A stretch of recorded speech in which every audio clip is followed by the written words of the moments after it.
saya Sri Mulyani dengan NIM 87753955. Di sini telah sampailah pada praktikum akhir pada modul praktikum IPA di SD dari modul 1 sampai dengan modul 9. Setelah saya melakukan praktikum dari modul 1 sampai dengan modul 9, berikut adalah pembahasan dan kesimpulan umumnya. Sebagai berikut. Pada praktikum modul 1, saya membuat praktikum tentang ciri-ciri makhluk hidup, yaitu gerak pada tumbuhan. Sebelumnya, ciri-ciri makhluk hidup adalah bergerak, bernapas, tumbuh dan berkembang, berproduksi, peka terhadap rangsangan, ekskresi, dan beradaptasi. Pembahasan pada modul 1 yaitu gerak pada tumbuhan terbagi menjadi 3, yaitu gerak seismonasti, gerak niktinasi, dan gerak geotropisme. Gerak seismonasti adalah gerak akibat rangsangan sentuhan getaran. Contohnya pada pohon putri malu. Yang kedua, gerak niktinasi, yaitu gerakan tidur menutup pada tumbuhan yang disebabkan oleh rangsangan gelap.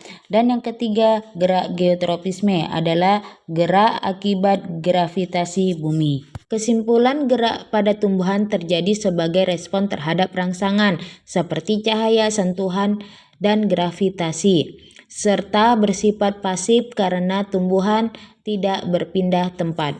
Pada modul 2 yaitu makhluk hidup dan lingkungannya.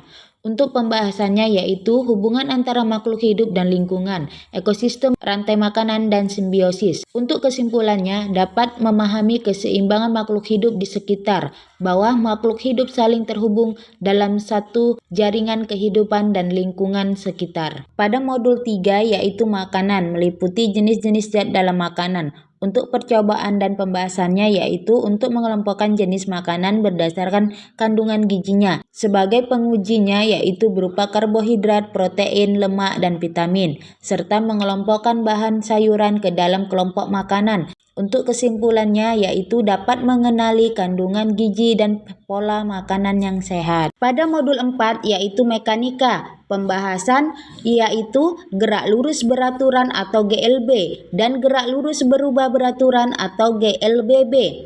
Kesimpulan yang didapat yaitu percobaan pada gerak menunjukkan hubungan antara kecepatan, percepatan, dan waktu, di mana semakin besar gaya dorong atau GLBB akan menghasilkan percepatan yang lebih besar, atau semakin dekat jarak tempuh pada GLB akan membutuhkan waktu yang lebih singkat. Pada modul 5 yaitu perubahan wujud zat dan perpindahan pada suatu zat.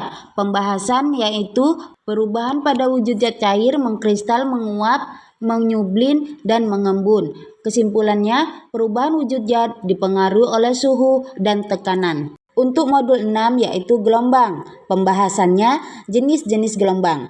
Praktikum sederhana dengan menggunakan selingki dan kabel listrik serta karet gelang. Untuk kesimpulannya bahwa untuk memahami gelombang dapat membawa energi yang diamati dari perubahan media selingki dan kabel listrik. Pada modul 7 yaitu optik. Untuk keseluruhan praktikum pada modul 7 pembahasan yaitu sifat cahaya, lensa cembung, cermin cekung, mata, dan telinga. Kesimpulannya yaitu cahaya dapat merambat lurus dan dapat dipantulkan atau dibiaskan. Prinsip pembentukan bayangan pada lensa dan cermin telah membuktikan bahwa hukum-hukum pemantulan dan pembiasan cahaya. Pada modul 8 yaitu listrik dan magnet. Untuk pembahasannya yaitu hubungan mendasar antara kedua fenomena seperti bagaimana arus listrik menghasilkan medan magnet atau elektromagnetis dan bagaimana medan magnet yang berubah dapat menghasilkan arus listrik atau induksi elektromagnetik. Kesimpulannya bahwa keduanya saling berkaitan erat, di mana arus listrik dapat menghasilkan medan magnet dan perubahan medan magnet dapat menghasilkan arus listrik. Pada modul 9 yaitu bumi dan alam semesta. Pembahasannya yaitu rotasi revolusi bulan serta fenomena alam seperti cuaca, musim, dan tata surya. Kesimpulannya bahwa semua fenomena alam yang dipelajari mulai pergantian hari, bulan, musim, hingga cuaca pada dasarnya disebabkan oleh gerakan bumi dan bulan di dalam tata surya, serta energi yang berasal dari matahari. Hal ini menunjukkan bumi adalah sebagai sistem dinamis dan saling terhubung.